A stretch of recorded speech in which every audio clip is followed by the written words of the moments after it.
ਬਿਸਮਿਲ੍ਲਾਹਿਰਰਹਿਮਾਨਿਰਰਹੀਮ। ਦੋਸਤੋ, ਕੀ ਹਾਲ ਚਾਲ ਹੈ? ਅੱਜ ਪੰਜਾਬੀ ਵੀਲੌਗ ਦੇ ਨਾਲ ਹਾਜ਼ਰ ਹਾਂ।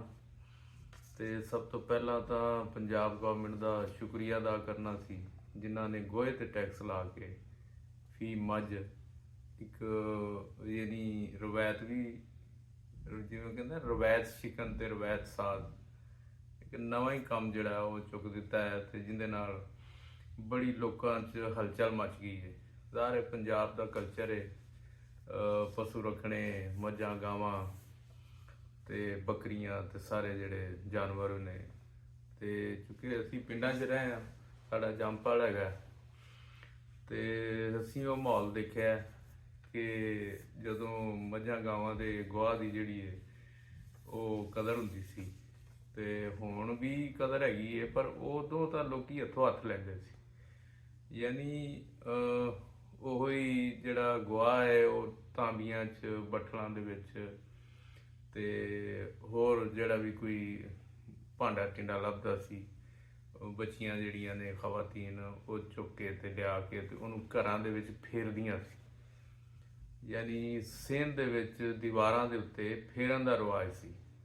ਹੁਣ ਅੱਜ ਕੱਲ੍ਹ ਕਿਸੇ ਨੂੰ ਕਿਉਂ ਤੇ ਉਹ ਕਹੇ ਯਾਰ ਕਿਹੜੀ ਬੇਵਕੂਫੀ ਕਰਦੇ, ਪਾਗਲ ਤਾਂ ਨਹੀਂ ਹੈਗੇ ਤੁਸੀਂ ਕਿ ਜੀ ਤੁਸੀਂ ਮੱਝ ਦੇ ਗੋਹਾ ਦੇ ਵਿੱਚ ਜਿਹੜਾ ਹੈ ਉਹ ਹੱਥ ਮਾਰ ਰਹੇ ਹੋ, ਛਿੱਟ ਦੇ ਵਿੱਚ ਹੱਥ ਮਾਰ ਰਹੇ। ਲੇਕਿਨ ਇਹ ਕਲਚਰ ਅਸੀਂ ਦੇਖਿਆ ਸਾਡੇ ਆਂਢ ਗੁਆਂਢ ਵੀ, ਪਿੰਡ ਦੇ ਵਿੱਚ ਵੀ, ਸਾਰਾ ਜਿੱਥੇ ਕਿਸੇ ਨੇ ਕਹਿਣਾ ਜੀ ਉਹ ਸਾਡੀ ਮੱਝ ਨੇ ਜੀ ਫੋਸੀ ਕਰਤੀ ਹੈ, ਗੋਹਾ ਕਰ ਦਿੱਤਾ ਤੇ ਆ ਕੇ ਲੈ ਜਾਓ। ਕਈਆਂ ਨੇ ਪਹਿਲੇ ਐਡਵਾਂਸ ਹੀ ਕਿਹਾ ਹੁੰਦਾ ਸੀ, ਤੇ ਉਹ ਉਹਦਾ ਇੱਕ ਦੋ ਜਿਹੜੇ ਉਹਦੇ ਪਰਪਸ ਸਨ। ਕਿਉਂਕਿ ਹੁਣ ਗੱਲ ਹੋ ਰਹੀ ਹੈ, ਇੱਕ ਪਰਪਸ ਤਾਂ ਸੀ ਕੋਈ ਲੋਕੀ ਦਿੰਦੇ ਹੀ ਨਹੀਂ ਸੀ ਕਿ ਉਹਦੀਆਂ ਉਹ ਪਾਥੀਆਂ ਬਣਾਉਣੀਆਂ ਨੇ ਜੀ, ਯਾਨੀ ਉਹ ਉਹਨੂੰ ਈਂਧਨ ਦੇ ਤੌਰ ਤੇ ਸੁਕਾ ਕੇ ਬਣਾ ਕੇ ਤੇ ਉਹ ਵੇਚਦੇ ਸੀ ਉਹਨਾਂ ਨੂੰ। ਔਰ ਉਹਦਾ ਜਿਹੜਾ ਜਿੱਥੇ ਉਹ ਜਮ੍ਹਾਂ ਕਰਦੇ ਸੀ ਜਾਂ ਜਿੱਥੇ ਉਹ ਲਾਈਆਂ ਜਾਂਦੀਆਂ ਉਹਨੂੰ ਕਹਿੰਦਾ ਘੂਰੇ, ਤੇ ਓਪਲੇ ਵੀ ਇਹਦਾ ਨਾਂ ਹੀ ਹੈ, ਜਿਹਨੂੰ ਉਰਦੂ 'ਚ ਕਹਿ ਲਓ ਜਾਂ ਪੰਜਾਬੀ 'ਚ। ਤੇ ਵੈਸੇ ਤਾਂ ਪਾਥੀਆਂ, ਥਾਪੀਆਂ, ਜਿਹੜੇ ਉਹ ਬਹਰਹਾਲ ਉਹ ਗਲਤ ਆਮ ਜਿਹੜੀਆਂ ਚੀਜ਼ਾਂ ਹੋਈਆਂ ਨੇ, ਲੇਕਿਨ ਹਰ ਇੱਕ ਦਾ ਐਕਸੈਂਟ ਅਲੱਗ ਹੈ। ਤੇ ਉਹ ਘੂਰੇ ਜਿਹੜੇ ਨੇ ਉਹ ਇੱਕ ਵੱਡੇ ਵੱਡੇ ਜਿਵੇਂ ਭੜੋਲਿਆਂ ਟਾਈਪ ਉਹ ਵੱਡਾ ਬਣਾ ਛੱਡਦੇ ਸੀ। ਜਿਹੜੇ ਲੋਕ ਬਹੁਤ ਸਾਰੇ ਪਿੰਡਾਂ 'ਚ ਘਰ ਸਨ ਜਿਹੜੇ ਵਾਬਸਤਾ ਸਨ ਇਹਦੇ ਨਾਲ, ਤੇ ਉਹ ਵੇਚਣ ਦਾ ਵੀ ਰਿਵਾਜ ਸੀ। ਤੇ ਫਿਰ ਜਿਹੜੀ ਚੁੱਲ੍ਹਿਆਂ 'ਚ ਅੱਗ ਬਲਦੀ ਸੀ ਉਹਦੇ 'ਚ ਵੀ ਇਹ ਜਨਾਬ ਪਾਥੀਆਂ ਜਿਹੜੀਆਂ ਸੀ ਉਹ ਬਲਦੀਆਂ ਸੀ, ਤੇ ਉਹਦੇ ਵਿੱਚ ਤੂੜੀ ਪਾ ਕੇ ਵੀ ਉਹਨੂੰ ਬਣਾਇਆ ਜਾਂਦਾ ਸੀ। ਤੇ ਇੱਕ ਤਾਂ ਇਹ ਪਰਪਸ ਸੀ ਜਿਹੜਾ ਉਹਦਾ ਜਾਇਜ਼ ਪਰਪਸ ਸੀ, ਲੇਕਿਨ ਉਹਨੂੰ ਵੀ ਲੋਕਾਂ ਜਿਹੜੀਆਂ ਬੀਬੀਆਂ ਸਨ ਉਹ ਹੱਥਾਂ ਦੇ ਨਾਲ ਬਣਾਉਣ ਦਾ ਇੱਕ ਫਨ ਹੈਗਾ ਸੀ ਕਿ ਉਹਦਾ ਸਾਈਜ਼ ਬਣਦਾ ਸੀ। ਫਿਰ ਦੀਵਾਰਾਂ 'ਤੇ ਲਾਉਣੀਆਂ, ਯਾਨੀ ਦੀਵਾਰ ਦੇ ਉੱਤੇ ਵੀ, ਤਾਂ ਕਿ ਉਹ ਧੁੱਪ ਨਾਲ ਸੁੱਕ ਜਾਣ। ਇਸੇ ਤਰ੍ਹਾਂ ਜ਼ਮੀਨ 'ਤੇ ਰੱਖ ਕੇ ਵੀ ਜਿਵੇਂ ਇੱਟਾਂ ਕੱਢੀਆਂ ਜਾਂਦੀਆਂ ਨੇ, ਇਸੇ ਤਰ੍ਹਾਂ ਉਹ ਪਾਥੀਆਂ ਜਿਹੜੀਆਂ ਨੇ ਉਹਨਾਂ ਦੇ ਵੀ ਸਾਈਜ਼ ਬਣਾ ਕੇ ਲੰਮੀਆਂ ਅਸੀਂ ਜ਼ਾਤੀ ਤੌਰ 'ਤੇ ਵੇਖੀਆਂ ਨੇ।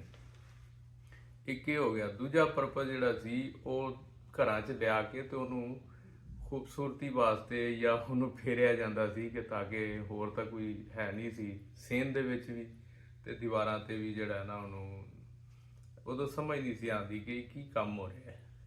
ਲੇਕਿਨ ਉਹ ਥੋੜ੍ਹਾ ਜਿਹਾ ਬਿਹਤਰ ਹੋਇਆ ਕੋਈ ਨੌਲੇਜ ਦੇ ਵਿੱਚ, ਤੇ ਪਤਾ ਇਹ ਚੱਲਿਆ ਕਿ ਇਹ ਕਿਉਂਕਿ ਅਸੀਂ ਇੰਨੇ ਸੌ ਸਾਲ ਇੰਡੀਆ ਹਿੰਦੂਆਂ ਦੇ ਨਾਲ ਰਹੇ ਹਾਂ, ਤੇ ਉਹਨਾਂ ਦੀ ਜਿਹੜੀ ਗਊ ਮਾਤਾ ਹੈ ਉਹਦਾ ਪਿਸ਼ਾਬ ਤੇ ਉਹਦੀ ਜਿਹੜੀ ਛਿੱਟ ਹੈਗੀ ਏ, ਗੋਹਾ ਹੈ ਜਿਹੜਾ, ਉਹਨੂੰ ਪਵਿੱਤਰ ਸਮਝਿਆ ਜਾਂਦਾ ਹੈ। ਤੇ ਉਹ ਤਾਂ ਤਬਰਕ ਦੇ ਤੌਰ ਤੇ ਜਾਂ ਉਹਦੇ ਇਹਤਰਾਮ ਦੇ ਤੌਰ ਤੇ ਉਹ ਗਾਵਾਂ ਦਾ ਫੇਰਦੇ ਹੋਣੇ ਨੇ। ਔਰ ਇਹ ਗੱਲ ਵੀ ਇੰਝ ਹੈ, ਵਰਨਾ ਕਿਹੜਾ ਪਾਗਲ ਹੈ ਜਿਹੜਾ ਜਨਾਬ ਉਹ ਚੁੱਕ ਕੇ ਤੇ ਆਪਦੇ ਵਿਹੜੇ 'ਚ ਫੇਰਦਾ ਫਿਰੇ ਉਹਨੂੰ। ਲੇਕਿਨ ਇਹ ਹੁੰਦਾ ਦੇਖਿਆ, ਔਰ ਉਹਦੇ ਤੇ ਕੋਈ ਗੌਰ ਵੀ ਨਹੀਂ ਸੀ ਕਰਦਾ। ਮਤਲਬ ਇਹ ਨੌਮ ਹੈਗਾ ਸੀ ਕਿ ਜੀ ਉਹ ਰਿਵਾਜ ਸੀ ਹੁੰਦਾ, ਔਰ ਉਹਨੂੰ ਐਕਸੈਪਟੈਂਸ ਹੈਗੀ ਸੀ ਹੁੰਦੀ। ਔਰ ਬੱਚੀਆਂ ਵੀ, ਖਵਾਤੀਨ ਵੀ, ਉਹ ਮਾਵਾਂ ਨੇ ਕਹਿਣਾ ਜਾ ਕੁੜੀਏ ਉੱਥੋਂ ਲਾਇਆ ਜਿਹੜੀ ਉਹ ਫਲਾਨਿਆਂ ਦੀ ਮੱਝ ਜਿਹੜੀ ਉੱਥੋਂ ਜਾਂ ਹਵੇਲੀ 'ਚੋਂ ਕੋਈ ਲੱਭ ਜਾਏਗਾ। ਉਹ ਕਈ ਵਾਰੀ ਵਾਪਸ ਵੀ ਆ ਜਾਣਾ, ਉਹ ਨਹੀਂ ਲੱਭਿਆ ਜੀ, ਉਹਨਾਂ ਤਾਂ ਜਿਹੜਾ ਨਾ ਉਹ ਸਿੱਟ ਦਿੱਤਾ ਜਾਂ ਉਹ ਕੀਤਾ ਹੀ ਨਹੀਂ। ਤੇ ਇਹ ਹਿੰਦੂਆਂ ਦਾ ਜਿਹੜਾ ਉਹ ਫੇਰਨ ਵਾਲਾ ਗੋਹਾ ਸੇਨ ਦੇ ਵਿੱਚ ਕੰਧਾਂ ਤੇ, ਉਹ ਇੱਕ ਕਲਚਰ ਉੱਧਰੋਂ ਆਇਆ ਸੀ। ਤੇ ਦੂਸਰਾ ਈਂਧਣ ਵਾਲਾ ਸੀ। ਤੇ ਸਾਡੇ ਇੱਕ ਦੋਸਤ ਨੇ, ਹੁਣ ਤਾਂ ਖੈਰ ਉਹ ਸਿਲਸਿਲਾ ਜਿਹੜਾ ਹੈ ਉਹ ਬੜੇ ਘਟ ਗਿਆ ਹੈ, ਤੇ ਇਹਦਾ ਕਰਾਚੀ ਦੇ ਸਾਡੇ ਇੱਕ ਦੋਸਤ ਉਹਨਾਂ ਨੇ ਵਾਕਿਆ ਸੁਣਾਇਆ। ਉਹਨਾਂ ਕਿਹਾ ਜੀ ਕਿ ਉਹਨਾਂ ਦੀ ਬੇਟੀ ਪੜ੍ਹਦੀ ਨਹੀਂ ਸੀ ਤੇ ਉਹਨਾਂ ਦੀ ਮਿਸਿਸ ਨੇ ਕਿਹਾ ਵੀ ਉਹ ਅੱਛਾ ਰਿਜ਼ਲਟ ਨਹੀਂ ਸੀ ਹੈਗਾ। ਉਹਨਾਂ ਕਿਹਾ ਜੀ ਉਹ ਫਲਾਂ ਦਾ ਜਿਹੜਾ ਨਾ ਉਹ ਫੀਸ ਆਈ ਹੈ, ਵੋਚਰ ਆਇਆ ਹੈ। ਤੇ ਹੁਣ ਉਹ ਜਿਹੜੇ साहब सन वो कहने लगे कि हाँ ठीक है, ये इसका तो हिसाब ये है कि गोबर में देसी घी डालने वाली बात है। अब देखो मिसाल कैसी ਦਿੱਤੀ ਉਹਨੇ ਕਿ ਗੋਬਰ ਦੇ ਵਿੱਚ ਅਗਰ ਤੁਸੀਂ ਦੇਸੀ ਘਿਓ ਪਾ ਦਿਓ, ਕਿਹੜਾ ਵੀ ਜਿਹੜਾ ਵੀ ਘਿਓ ਪਾ ਦਿਓ, ਉਹਨੇ ਸੁੱਕ ਹੀ ਜਾਣਾ ਹੈ। ਉਹਦੀ ਕਿਹੜੀ ਅਪੀਅਰੈਂਸ ਹੋਣੀ ਹੈ, ਯਾਨੀ ਕੋਈ ਹਾਸਲ ਵਸੂਲ ਨਹੀਂ ਹੈਗਾ। ਤੇ ਇਹ ਇੱਕ ਮਿਸਾਲ ਜਿਹੜੀ ਏ ਕਿਸੇ ਦੇ ਵਸੈਲ ਜ਼ਾਇਆ ਕਰਨ ਦੀ ਉਹਨਾਂ ਨੇ ਗੋਬਰ ਦੇ ਨਾਲ ਜਾਂ ਗੋਹੇ ਦੇ ਨਾਲ ਜਿਹੜੀ ਸੀ ਉਹ ਮੰਸਲੀ ਕੀਤੀ ਹੋਈ ਸੀ। ਉਹ ਵੀ ਬੜੀ ਦਿਲਚਸਪ ਲੱਗੀ ਕਿ ਜੀ ਮੈਂ ਕਿਹਾ ਉਹ ਤੁਹਾਨੂੰ ਦੱਸ ਦਈਏ। ਹੁਣ ਰੌਲਾ ਇਹ ਹੈਗਾ ਕਿ ਜਿਹੜਾ ਗੋਬਰ ਤੇ ਟੈਕਸ ਲੱਗ ਗਿਆ ਹੈ, ਜੇ ਕੋਈ ਮਾੜਾ ਮੋਟਾ ਉਹਨੂੰ ਬਾਲ ਲੈਂਦਾ ਸੀ ਤੇ ਇਹਦਾ ਮਤਲਬ ਇਹ ਵੀ ਇਹ ਚੁੱਲ੍ਹਾ ਟੈਕਸ ਹੀ ਲੱਗ ਗਿਆ ਨਾ। ਦੂਜੇ ਲਫ਼ਜ਼ਾਂ 'ਚ ਲੱਕੜਾਂ ਮਹਿੰਗੀਆਂ ਹੋ ਗਈਆਂ ਨੇ, ਗੈਸ ਆ ਨਹੀਂ ਰਹੀ ਤੇ ਬਿਜਲੀ ਜਿਹੜੀ ਉਹ ਉਹਦੇ ਜੋਗੇ ਵੀ ਨਹੀਂ ਰਹਿ ਗਏ ਤੇ ਬਸ ਜ਼ਿੰਦਗੀ ਤੰਗ ਕਰਨੀ ਹੈ। ਹੋਰ ਜਿਹੜਾ ਹੈ ਉਹ ਕੀ ਕਰਨਾ ਹੈ। ਤੇ ਜਿਹੜਾ ਵੈਸੇ ਲੋਕਾਂ ਨੂੰ ਯਾਦ ਕਰਵਾਤਾ ਹੈ, ਜਿਹੜਾ ਰਿਵਾਈਵ ਕਰਵਾ ਦਿੱਤਾ ਹੈ ਕਲਚਰ, ਕਿ ਗੋਹਾ ਵਾਲਾ ਜਿਹੜਾ ਕਲਚਰ ਸੀ ਮੱਝਾਂ ਗਾਵਾਂ ਦਾ, ਵੈਸੇ ਵੀ ਜ਼ਿਮੀਂਦਾਰਾਂ ਦੇ ਕੜਾਕੇ ਨਿਕਲ ਗਏ ਨੇ।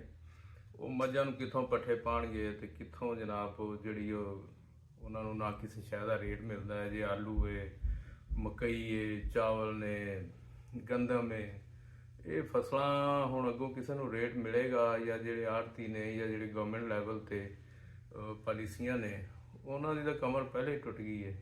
ਤੇ ਰਹਿੰਦੀ ਖੁੰਦੀ ਜਿਹੜੀ ਉਹ ਜਨਾਬ ਮੱਝਾਂ ਦੇ ਉੱਤੇ ਟੈਕਸ ਲਾ ਕੇ, ਉਹਨਾਂ ਦੇ ਗੋਹਾ ਦੇ ਉੱਤੇ ਟੈਕਸ ਲਾ ਕੇ 30 ਰੁਪਏ, ਉਹ ਜਨਾਬ ਕਮਾਲ ਹੀ ਕਰਤੀ ਹੈ। ਇਹਦੇ ਤਾਂ ਸਲੂਟ ਹੀ ਕਰਨਾ ਚਾਹੀਦਾ ਪੰਜਾਬ ਗਵਰਨਮੈਂਟ ਨੂੰ। ਅੱਗੇ ਤੁਹਾਡੀ ਮਰਜ਼ੀ। ਚਲੋ ਸਾਰੇ ਭੁਗਤ ਰਹੇ ਨੇ ਤੇ ਅਸੀਂ ਵੀ ਦੇਖ ਰਹੇ ਹਾਂ, ਤੁਸੀਂ ਵੀ ਦੇਖੋ। ਮਿਲਦੇ ਹਾਂ ਇੱਕ ਨਵੀਂ ਗੱਲਬਾਤ ਦੇ ਨਾਲ।